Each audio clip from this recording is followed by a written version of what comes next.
No niin, eli päivän epistolana on tällainen E85 etanoliprosentin mittaus. Nyt eletään heinäkuun 6. päivää ja polttoaine on ostettu APCltä.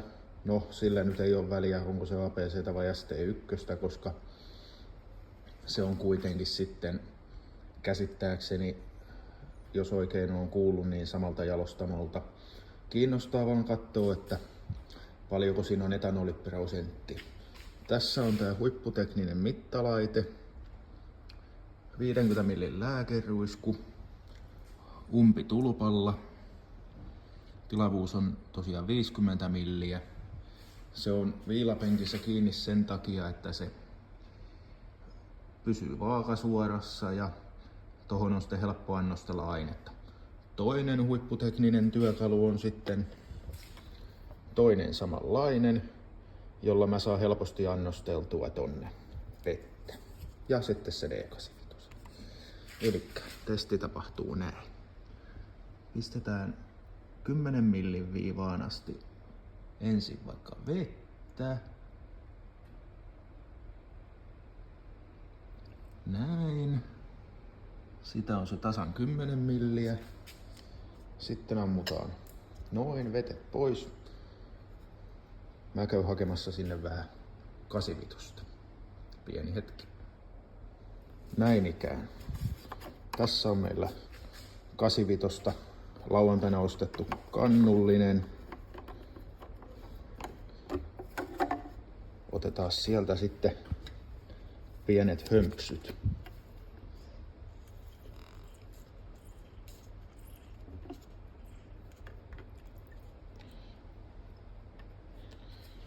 Nyt annostellaan tänne sitten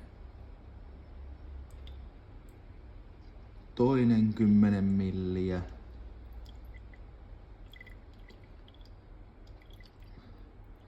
E85 siihen päälle.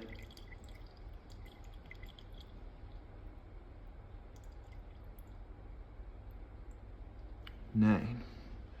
Nyt siellä on 20 millin viivassa 85. Pistetään loput tonne. Sitten tää huippukehittynyt testi jatkuu siten, että suljetaan kannu.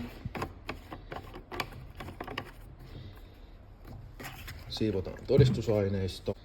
Näin ikään. Siinä on meillä nyt seos. Hölskytetään, jotta aineet sekoittuu. Noin. Nyt meillä on taas se tukevasti viilapenkissä kiinni. Pistetään se vielä, että se on ihan pystyssä. Noin. Sitten odotellaan 20 minuuttia, aineet sekoittuu. Sen mitä sekoittuu sitten erottuu se tuohon pinnalle ja katsotaan ja mitataan prosentti sen jälkeen. No niin, ja nyt on aikaa kulunut 2 minuuttia. Vähän alkaa näkyä. Se mikä tässä kiinnittää huomioon, tämä ainehan on selvästi, tämä 85 vähän tuollaista punasta. Ei nyt tietenkään yhtä punasta kuin löpö, mutta selvästi tonne vaaleanpunaiseen päin. Sitten odotellaan tuloksia. Katsotaan vaikka tässä välissä vähän tuota autoa. Juu, eli tässä välissä voidaan katsoa vähän mistä autosta on kysymys, millä nyt ajetaan E85. Tää on tämmönen Fiat Linea 1.4 T-jetti. Vakio 120 hevosvoimaa pienellä turbolla. Elikkä Fuelflex Finland V4.2 E85 boksi on asennettu. Menee tuolta siististi suuttimen johtojen väliin. Ja sen jälkeen mä oon ottanut multiecuskannilla dataa pihalle ja tutkinut, että suuttimet piisaa, aukioloajat ja sitten, että miltä lambda-korjaukset ja muut vaikuttaa. Sen mä oon havainnut tässä nyt kuukauden aikana, että selvästi turbon vääntökäyrä on tasaisempi ja tuntuu ihan niin kuin pieni aasinpotku olisi tullut lisää tehoa. Siinä on Totta kai lätkäkin pistettiin takaluukkuun.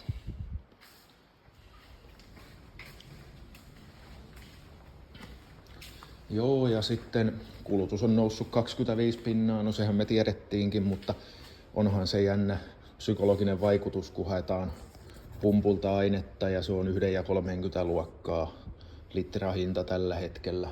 Kuukausi sitten se oli noin 1,60, niin onhan se miellyttävää, kun tankki on 45 litraa ja sinne vetää 1,30 hinnalla sitten ainetta, niin onhan se hieno tunne, kun 60 piisaa aina tyhjästä täyteen. Laitetaan kansi kiinni, omaiset on nähnyt.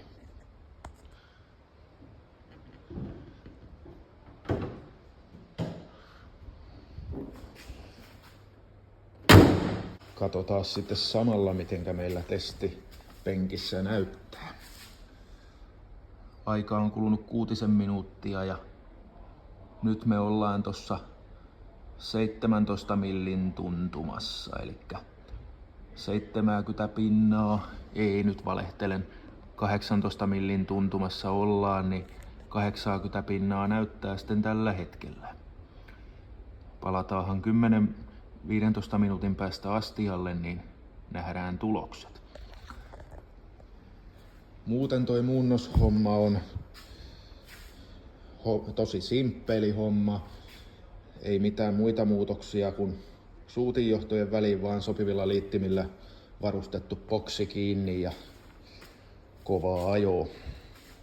Maajohto vaan muistaa pistää kiinni ja huolellisesti puhdistaa se kiinnityspaikka, että se saa kunnolla maita. Valot, mistä näkee halutessaan pystyy tsekkaamaan, että laitteisto toimii. Se on semmoinen kehitysehdotus, mitä antaisin valmistajalle, että ne valot sais olla joko kannen läpi nähtävissä selvästi, tai sitten, että siinä olisi läpinäkyvä kohta siinä kannessa, että ne oikeasti näkyisi läpi, kun pystyisi säännöllisesti helpommin ilman boksin avaamista, ruuvien avaamista pystyisi katsomaan, että miltä siellä näyttää tilanne. Mutta en ole itse antanut vaikuttaa, mutta se siitä paasaamisesta. Jatketaan kohta. No niin, 20 minuuttia on aikaa kulunut. Nyt jatketaan tulosten analysoinnilla tässä tieteellisessä tutkimuksessa, puhtaissa laboratorio-olosuhteissa. Vai mitä sanotte? Jep. Nyt on tulos on luettavissa tosta.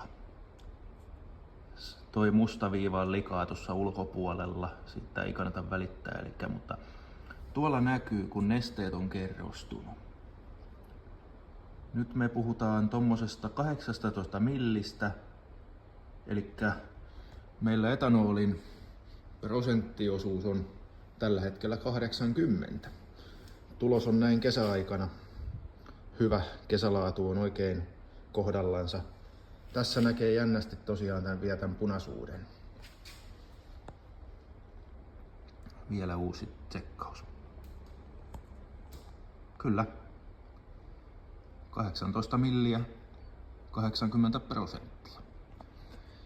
Nenitoni ehti julkaisee videonsa ensin, sillä on vähän hienompi mittauslaite kuin meikäläisellä. Sehän ei mitään haittaa. Yhtä lailla tämäkin toimii ja tässä on vähemmän hajoavia osia. Itse asiassa tein ton mittauksen ensimmäisen kerran jo samaan aikaan, kun Toni oli jo julkaissut oman videonsa, mutta siitä omasta mittauksestahan ei tullut videoa tehtyä, niin ajattelin, että nyt tehdään tämmönen YouTube-episodi. Kaikki asioita on mielenkiintoista tutkia ja tämmöiset asiat, niin tää on tämmöistä äijäsisältöä. Katsotaan mitä keksitään seuraavaksi. Näin. Palataan astialle. Mä laitan vielä tuohon alle kuvana kaavan, millä lasketaan toi sitten, noista milleistä lasketaan toi prosentti. Laittakahan kommentti alle, mikäli on jotain omia testejä tai omia tuloksia, mutta mä säästin Nenitoniin verraten. Mä säästin 150 testilaitteissa ja näköjään tulokset on ihan vastaavia. Näin. No niin, nyt on sitten tosiaan tulokset saatu ja lupasin tähän loppuun vielä laittaa laskukaavan ja ohjeet sitten, missä näkyy selvästi, miten tämä tehdään näillä halvoilla mittausvälineillä. Valmiita testisettejäkin on, mutta miksi kaikki täytyy saada valmiina, kun on kiva joskus tehdä itsekin. Mä selitän sen teille. Eli kaava, jolla se lasketaan, löytyy tästä. Etanoliprosentti on alku miinus vesietanoliseos jaettuna polttoaineella. Veden määrä saadaan selville laskemalla pohja miinus 10 milliä. Se on se etanolin määrä. Prosenttiosuus lasketaan siitä etanolin määrä jaettuna 10 millillä kertaa 100. Saadaan se etanoliprosentti, jota me tässä haetaan. Eli mulla oli siten, että pohja osui 18 milliin. Vähennetään 18 millistä se 10 milliä. Saadaan 8 milliä puhdasta etanolia. Lasketaan suluissa 8 milliä jaettuna 10 millillä. Kertaa 100. 80. Eli tämä 80 on nyt se lopullinen tulos. Tämähän nyt ei tietysti tämä huipputekninen mittaus antanut sellaista ihan nyt desimaaleja eikä välttämättä yhtä prosenttia, mutta kyllä me tällä pojat alkuun päästään. Tästä on hyvä jatkaa. Palataan asiaan. Moi.